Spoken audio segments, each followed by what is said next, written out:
আগের ভিডিওতে আমি আলোচনা করেছিলাম বাক্যকে বচনে রূপান্তরের 5 নাম্বার নিয়ম পর্যন্ত। আজ এই ভিডিওতে আমি 6 নাম্বার নিয়ম থেকে আলোচনা করব।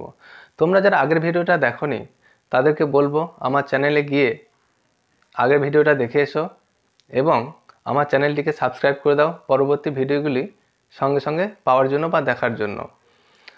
এবার দেখো, যারা আগের ভিডিওটা দেখিয়েছিলে তাদের জন্য আমি আসছি 6 নাম্বার নিয়মে। বাক্যকে বচনে রূপান্তরের যে 6 নাম্বার নিয়মটা আছে সেটা হচ্ছে, যদি কোনো বাক্যের শুরুতে কেবল, কেবলমাত্র, শুধুমাত্র, একমাত্র, ছাড়া নয়, ব্যতীত নয় এই ধরনের শব্দগুলো যদি থাকে এবং বাক্যটা যদি হ্যাঁবাচক হয় তাহলে বাক্যটিকে এ বচনে রূপান্তর করতে হবে। আর মাথায় রাখতে হবে এই ক্ষেত্রে উদ্দেশ্য বিধেয়কে আমরা চেঞ্জ করে নেব, অর্থাৎ উদ্দেশ্যকে ধরে বিধেয় স্থানে বসিয়ে দেবো আর বিধেয়কে ধরে উদ্দেশ্য স্থানে বসিয়ে দেবো। দেখো তাহলে উদাহরণ কি বলা হয়েছে, কেবলমাত্র মহিলারাই মা হন। এখানে দেখো শুরুতেই পাচ্ছি কেবলমাত্র, মহিলারাই এটা হচ্ছে কি উদ্দেশ্য পদ, আর মা এটা হচ্ছে বিধেয় পদ, এবং বাক্যটা দেখতে পাচ্ছি সদর্থক বা হ্যাঁবাচক। এবার তাহলে লজিকে চলে এসো নিয়ম অনুসারে। কি লিখব? এলএফ এ সকল। দেখো এই কেবলমাত্র এই শব্দগুলো কিন্তু বাদ চলে যাবে, কারণ এই শব্দটা আছে বলে আমরা বুঝতে পারছি যে এটা এ বচন হবে, এবং যে নিয়ম সেই নিয়মটা চেনার জন্য, অর্থাৎ বাক্যটাকে আমরা কিভাবে নিয়ম অনুসারে রূপান্তর করব তার জন্য কিন্তু এই যে কেবলমাত্র, শুধুমাত্র, কেবলমাত্র, একমাত্র এই ধরনের শব্দগুলো দেওয়া হয়ে থাকে বা বাক্যে থাকে। এগুলো কিন্তু লজিক করার সময় বাদ যাবে। তাহলে সকল, এবার কি লিখব? উদ্দেশ্য পদ। তাহলে দেখো আমরা কি বললাম যে বিধেয় পদটাকে উদ্দেশ্য পদে বসাবো আর উদ্দেশ্য পদটাকে বিধেয় পদে বসাবো, তাহলে কি হবে? চেঞ্জ হয়ে যাবে, তাই তো? তাহলে মাটা এগিয়ে চলে আসবে। তাহলে সকল মা হন মহিলা। এখানে দেখো উদ্দেশ্য পদ ছিল, বিধেয় পদ হয়ে গেল। খুব সোজা ব্যাপার। এইবার দেখো দ্বিতীয় যে বাক্যটা আছে, শুধুমাত্র ছাত্ররা এই কাজ করতে পারে। এটাও দেখো বাক্যের শুরুতে শুধুমাত্র আছে আর বাক্যটা হ্যাঁবাচক। ছাত্ররা হচ্ছে উদ্দেশ্য পদ আর এই কাজ করতে পারে এখানে হচ্ছে তোমার এই কাজ করতে পারে যে ব্যক্তি তারা হচ্ছে কি বিধেয় পদ। একই নিয়ম। এলএফ বলো তোমরা, এ বচন সকল, কি লিখব? এই কাজ করতে পারা ব্যক্তি, এটা বিধেয় পদ উদ্দেশ্যতে চলে আসবে। এই কাজও লিখতে পারি বা এই কাজও লিখতে পারি। এই কাজ করতে পারা ব্যক্তি হয় ছাত্র। এখানে কিন্তু ছাত্ররা বসবে না। আগের ভিডিও যারা দেখেছো তারা তো জানো যে সবসময় এক বচনের রূপটা বসবে। তাহলে কি পেলাম আমরা? সকল এই কাজ করতে পারা ব্যক্তি হয় ছাত্র। এবার আমরা দেখে নেব 7 নাম্বার যে নিয়ম। 7 নাম্বার নিয়মটা দেখো খুবই সোজা। এই 7 নাম্বার নিয়মে বলা হয়েছে যে যদি কোনো বাক্যের শুরুতে কেবলমাত্র, একমাত্র, শুধুমাত্র এই ধরনের শব্দগুলো থাকে এবং বাক্যটা যদি নাবাচক হয় তাহলে কি করতে হবে? এ বচনে রূপান্তর করতে হবে, এবং মাথায় রাখতে হবে এ বচনে রূপান্তর করার সময় আমাদেরকে উদ্দেশ্য বিধেয় চেঞ্জ করা যাবে না। যেমন আমরা আগের ক্ষেত্রে কি করছিলাম, উদ্দেশ্যকে ধরে বিধেয় স্থানে বসিয়ে দিচ্ছিলাম, বিধেয়কে ধরে এনে উদ্দেশ্য জায়গায় বসিয়ে দিচ্ছিলাম, এটা করা যাবে না। এই ক্ষেত্রে নিয়মটা হচ্ছে যে উদ্দেশ্য পদটা থাকবে সেই উদ্দেশ্য পদের বিরুদ্ধ পদ ব্যবহার করতে হবে। বিরুদ্ধ পদ কি জিনিস? বিরুদ্ধ পদ আমরা পরে আলোচনা করবো, কাকে বলে সেটা জানবো। তোমাদেরকে এখন এই লজিক করার সময় খুব ছোট্ট করে সহজে মনে রাখার জন্য বলে দিচ্ছি। একটা পদ ধরে নাও মানুষ, এই যে মানুষ লিখলাম, এই মানুষ পদটার বিরুদ্ধ পদ কি হবে? জাস্ট এর আগে হাইফেন দিয়ে একটা অ লিখে দেবো, তাহলে হয়ে গেল কি বিরুদ্ধ পদ। অর্থাৎ মানুষের বিরুদ্ধ পদ হচ্ছে কি অমানুষ, অ হাইফেন মানুষ। বুঝতে পারলে? তাহলে এবার আমরা এগুলোকে লজিক করবো। দেখো এলএফ কি আছে? কেবলমাত্র আছে, তাহলে এ বচনে করব। দেখো এখানে উদ্দেশ্য বিধেয়টা বের করে নাও। এটা হচ্ছে উদ্দেশ্য পদ, এটা হচ্ছে কি বিধেয় পদ, তাই তো? এবার দেখো যে গঠন এ বচনের, সকল চলে আসবে প্রথম। সকল উদ্দেশ্য পদের জায়গাতেই থাকবে। কি হবে? একটা অ লাগিয়ে নেব, অর্থাৎ বিরুদ্ধ পদ ব্যবহার করব। তাহলে সকল হাইফেন ছাত্রী হয় একমাত্র ছেলেরাই বোকা নয়। তাহলে দেখো একমাত্র পাচ্ছি আমরা, ছেলেরা কি হচ্ছে উদ্দেশ্য পদ, বোকা হচ্ছে বিধেয় পদ, আর বাক্যটা নাবাচক। তাহলে একই রকমভাবে করব, তোমরা বলো আমার সাথে কি হবে, কি হবে তাহলে এ বচন, ঠিক ঠিক বলেছ। এবার লিখবো কি, ইয়েস সকল, তারপর ইয়েস ইউ আর রাইট, ছেলে, গুড, ছেলে হয় বোকা। এই তো শিখে গিয়েছো তোমরা, দেখো কত সহজ, সকল ছেলে হয় বোকা। এবার আমরা আলোচনা করব পরবর্তী নিয়ম, অর্থাৎ 8 নম্বর নিয়ম। চলো 8 নম্বর নিয়ম কি আছে দেখি। 8 নম্বর নিয়মে বলা হয়েছে যদি কোনো বাক্যে হতে পারে না, একটিও নয়, কখনো নয়, এই ধরনের শব্দগুলো থাকে, তাহলে বাক্যটিকে ই বচনে রূপান্তর করতে হবে। সবসময় মাথায় রাখবে এই ধরনের শব্দগুলো থাকলে আমরা ই বচনে রূপান্তর করব। দেখো তাহলে উদাহরণ কি আছে, পশু ও পাখি এক নয়। কি বলছে, পশু ও পাখি এক নয়, এই যে এক নয়, তাহলে পশু কখনো তো পাখি হতে পারে না, তাই তো বাক্যটার অর্থ। তাহলে দেখো আমরা লজিক করব কিভাবে, ই বচনে করব। তাহলে পশুটা হচ্ছে উদ্দেশ্য পদ আর পাখিটা হচ্ছে বিধেয় পদ।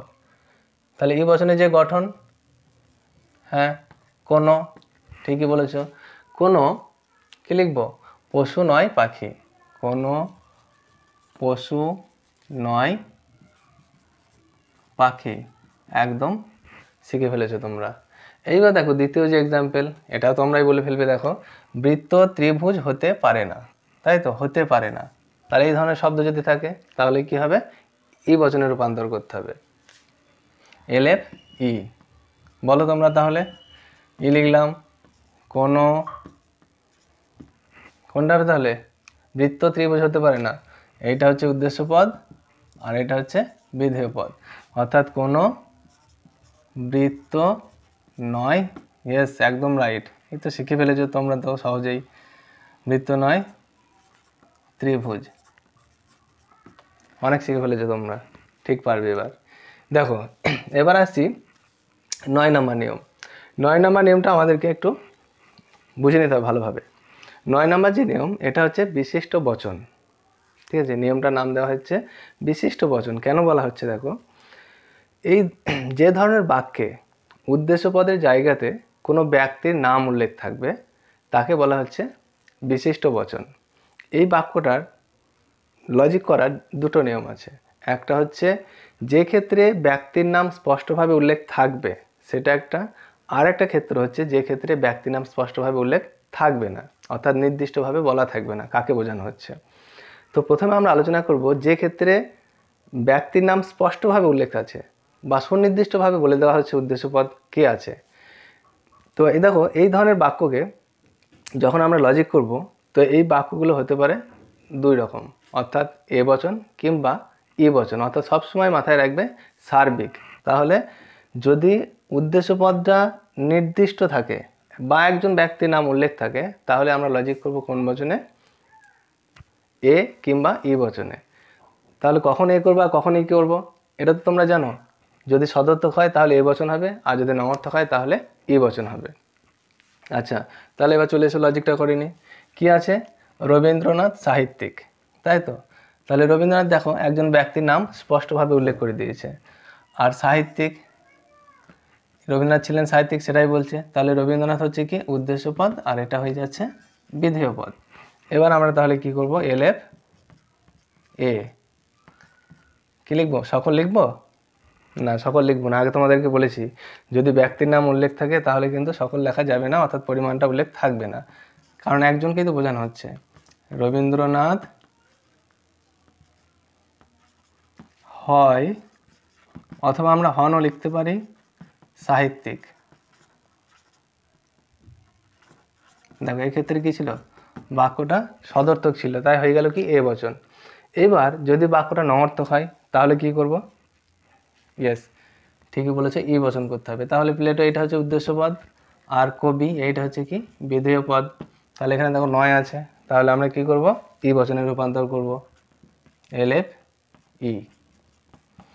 তাহলে লিখব প্লেটো, এখানে কিন্তু কোনো শব্দটা লেখা যাবে না যেহেতু একজন ব্যক্তির নাম উল্লেখ করে দেওয়া হয়েছে। প্লেটো নয়, বা লিখব নন কবি।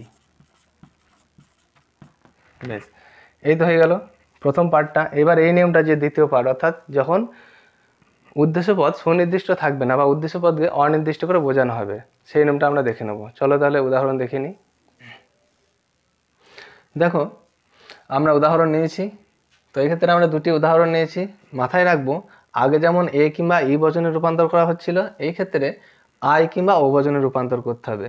অর্থাৎ সবসময় বিশেষ বচন হবে, যদি বাক্যটা হ্যাঁ বাচক হয় তাহলে আই বচন, আর যদি না বাচক হয় তাহলে ও বচন হবে। প্রথম বাক্যটা দেখো, কোনো এক মহিলা পশ্চিমবঙ্গের মুখ্যমন্ত্রী।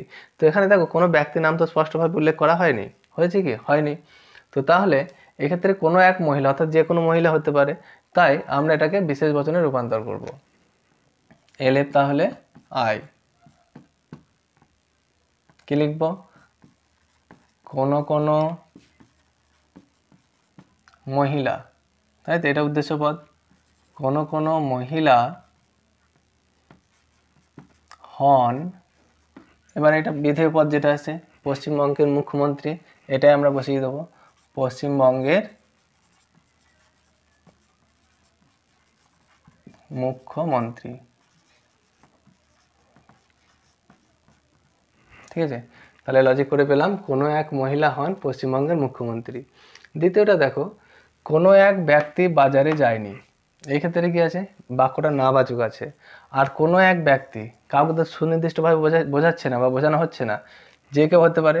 তো সেই জন্য আমরা এটাকে কী করব, বিশেষ বচনে রূপান্তর করব, অর্থাৎ ও বচন হয়ে যাবে যেহেতু না বাচক। লিখব কি তাহলে, কোনো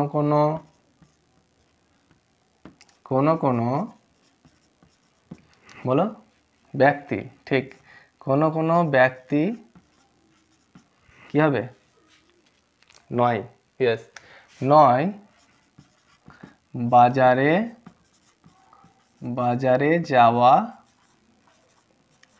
ব্যক্তি। এই তো শিখে ফেলে তাহলে নিয়মটা। চলো এবার আমরা দেখিনি 10 নম্বর নিয়ম।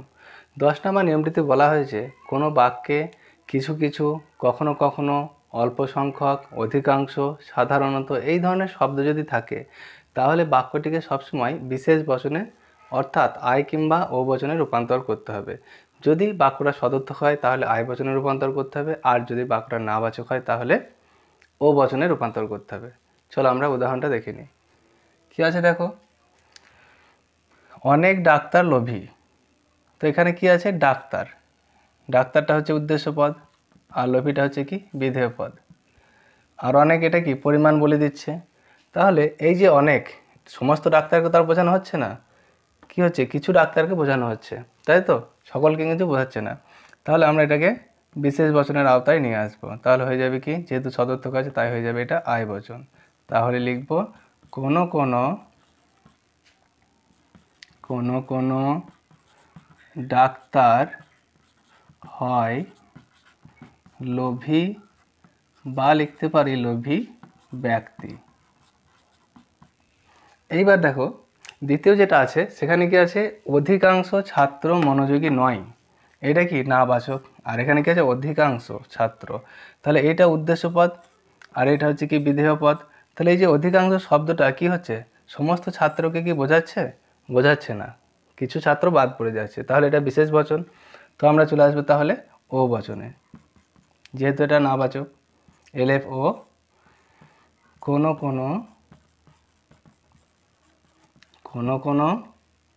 ছাত্র নয় মনোযোগী।